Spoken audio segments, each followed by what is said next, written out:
gužvi. Što to znači? Da su velike gužve među ljudima na ulici, u prometu, da nam je vruće, da jedno spavamo, ali je vjerojatno da na najbolji stvari koje ljeto nosi sa sobom je što imamo malo više slobodnog vremena.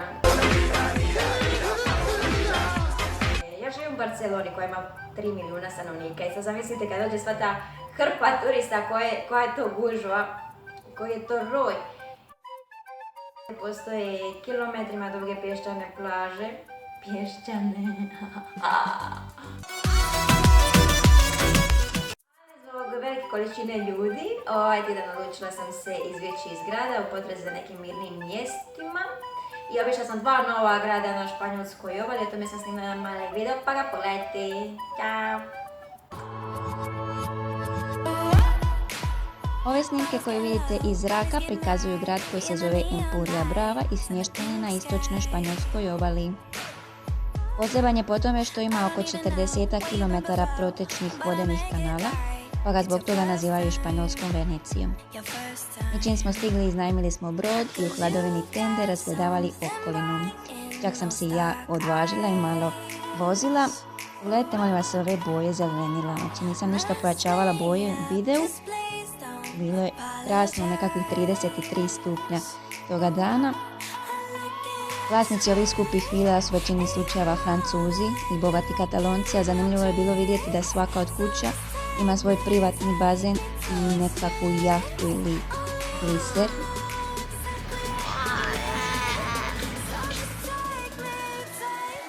Me je najviše obradovalo vidjeti ovaj gliser na desnoj strani s narančastim dnom, koji se zove Brzi i žestoki, kao i jedan od mojih najdražih filmova.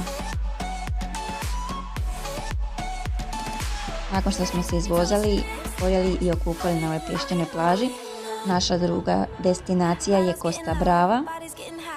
Pogledajte molim vas kako je ovo prekrasno. Svaka kuća na Costa Bravi je ista, tipologijom podsjeća na grčka sela, obojana su u bijelu boju, a prozori i vrata u plavoj.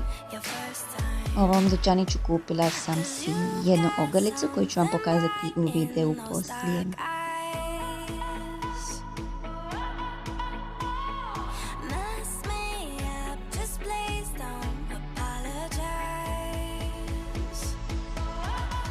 Ulice su uske, pod je kameni, Costa Brava je iznimno bogata zelenilom i cvijećem. Ove vaze nalaze se ispred kuće poznatog svjetskog slikara Pabla Picassa.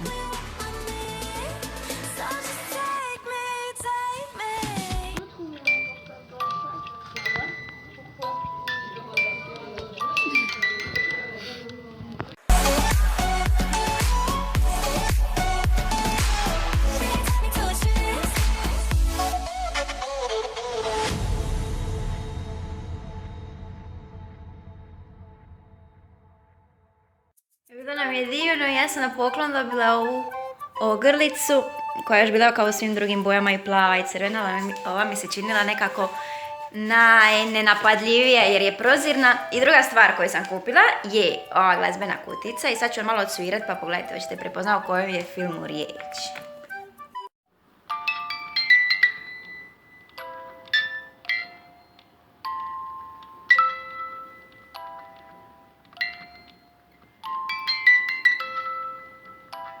Ako ste prepoznali iz kojeg filma je ova melodija, napišite mi u komentar kako se zove taj film i pogledajte moj bivši video.